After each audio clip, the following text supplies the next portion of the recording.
আসসালামু আলাইকুম। আমি আপনাদের পাবনার ভাই শুরু করছি মহান আল্লাহ তাআলার নামে। প্রিয় পাবনাবাসী, আপনারা কি জানেন কৈজুরি শ্রীপুর বাজারে সুন্দর একটা মিষ্টির দোকান হয়েছে এবং খুবই মানসম্মত মিষ্টি বিক্রি করা হয়। আপনি মিষ্টির দোকানে আসি মিষ্টি না খালি পরে বুঝবেন না কত সুন্দর এবং বিভিন্ন স্বাদের মিষ্টি। আমার কাকা অলরেডি 24-25 রকমের মিষ্টি বানাইছে।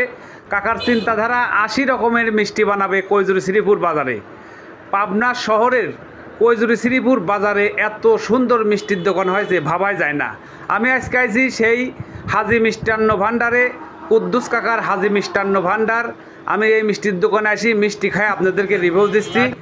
আসসালামু আলাইকুম। আমি আপনাদের পাবনার ভাই। এখন আছি পাবনা জেলার আতাইকুলা থানার লক্ষ্মীপুর ইউনিয়নের কৈজুরি শ্রীপুর বাজারে।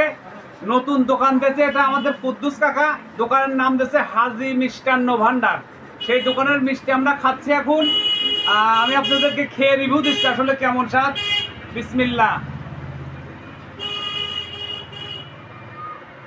অসাধারণ, এক কথায় অসাধারণ ভাই। আপনারা পাবনা প্যারাডাইজের মিষ্টি খাইছেন, বনলতার মিষ্টি খাইছেন, মানে কোনো অংশে কম না। তুমি খাইছো কিরকম স্বাদ? অনেক স্বাদ। অনেক স্বাদ। তুমি খাইছো কেমন স্বাদ? অনেক মজা, অর্থাৎ সেই স্বাদ। আমরা আছি এখন কৈজুরি শ্রীপুর বাজারে হাজি মিষ্টান্ন ভাণ্ডারে।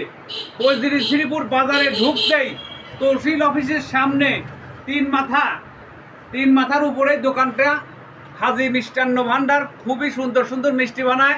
আমি আপনাদেরকে সামনে নিয়ে যা দেখাই, আগে খাওয়া শেষ করি, মানে খাবিরই মন চাচ্ছে, এত স্বাদ। কঠিন স্বাদ, কঠিন।